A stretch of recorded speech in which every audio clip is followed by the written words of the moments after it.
Say hello to my little friend. I love this church. Hey, I'll tie that in a minute. A couple weeks ago on Christmas Eve, the takeaway from that talk that I gave that night was simply this.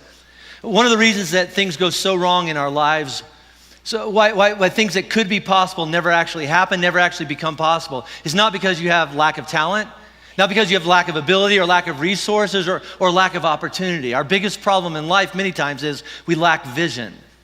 And by that, here's what I mean: seeing only what appears to be true or real, but failing to see what could be possible if you combine what God says is true about you with what God says is true about himself and what he says and promises and is willing to do in your life.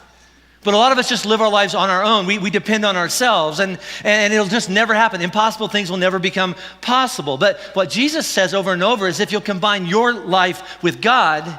Well, this is how Jesus said it. Look at Matthew 19 up here on the screen. It says this: Jesus looked at them and he said, with man or woman, whatever, with a person alone, with you all by yourself, this, and if you can fill in the blank with this, whatever it is in your life, with you by yourself, this is impossible, but with God, what? All things are possible. You by yourself, not so much, but you and God together, all things are possible. So the obstacle to impossible things actually becoming possible and happening in your life could come down to one of two things, maybe both in your case. One is, and this is true for a lot of us, you don't know the truth about yourself.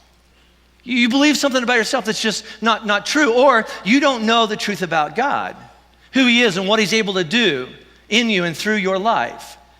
And that brings up questions like, well, what do you mean I don't know the truth about myself? It means this: for a big chunk of your life, you've been told, you've been convinced, and you started believing and accepting a definition of this is who I am. This is how much I'm worth. And because of that belief, you've been doing and behaving in light of that truth. But the question I want to throw out today is, what if that truth that you've bought into isn't true about you? Specifically, let me talk to men for a few minutes, all right? What if your definition of this is what a man looks like, this is how a man finds value and worth in the world today, this is how a man acts and treats his body or another person's body, this is what it means to be a friend or a husband or a dad or a son. What if all of those definitions and standards and expectations and benchmarks that you've been going for, that you've accepted, that you've bought into, what if, just like that song, what if it's all messed up this time? Go with it, right? What if you're wrong? You say, well, wrong. Well, according to who? How about according to God? How about according to the reality of your life? Well, what do you mean, reality? I mean this, look around. Just look around at your life. The definitions and behaviors and patterns and directions of your life, of being a good man, a good husband, a good dad, many of the things that you've been told all your life, this is what you need to do. This is what you need to pursue in order to be a real man. Here's reality.